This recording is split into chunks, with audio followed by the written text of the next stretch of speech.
Senator Romney, you've called me a treasonous liar simply for stating the fact that there are over 25 U.S.-funded biolabs in Ukraine, which, if breached, would release and spread deadly pathogens across the United States and the world, and therefore they must be secured so that we can prevent any new pandemics from occurring.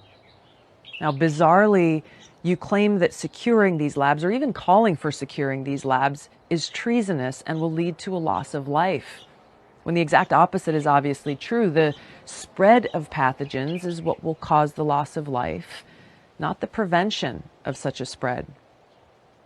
So, Senator Romney, please provide evidence that what I've said is not true and treasonous. And if you cannot, you should do the honorable thing: apologize, resign from the U.S. Senate.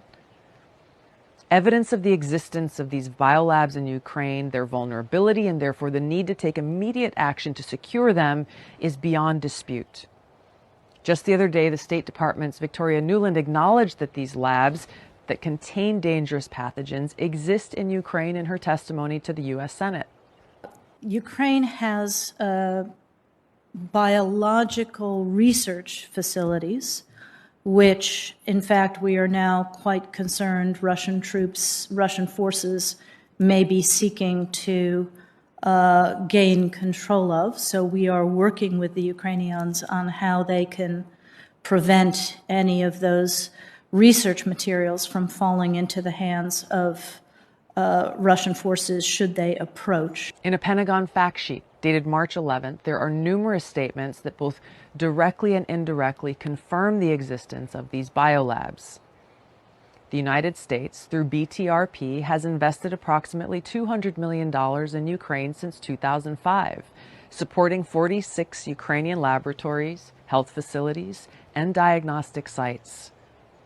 On CBS Face the Nation on March 13th, CBS national security correspondent David Martin said that he'd spoken to a Pentagon official just that morning who told him they're concerned about the existence of these biolabs in Ukraine. The concern is that the Russians will seize one of these biomedical research facilities that Ukraine has, where they do research on deadly pathogens like botulism and anthrax, seize one of those facilities, weaponize the pathogen, and then blame it on Ukraine and the U.S. because the U.S. has been providing support for some of the research being done in those facilities. Now, in April of 2020, in refuting Russia's accusations that the U.S. was using biolabs in Ukraine to develop biological weapons, the U.S. Embassy in Ukraine acknowledged that there are U.S.-funded labs in Ukraine working with pathogens for vaccines and other peaceful purposes. In a CNN fact check on March 10th, 2022, there are U.S.-funded biolabs in Ukraine. That much is true. Furthermore, according to the DoD, there are 2 biolabs in Ukraine that have been under Russian control for quite some time.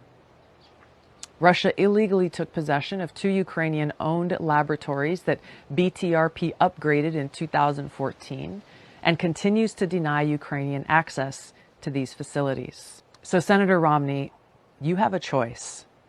Out of pride, continue to deny the truth, or admit that you're wrong, apologize, and resign. Aloha, and remember that without the truth, we can be neither safe nor free.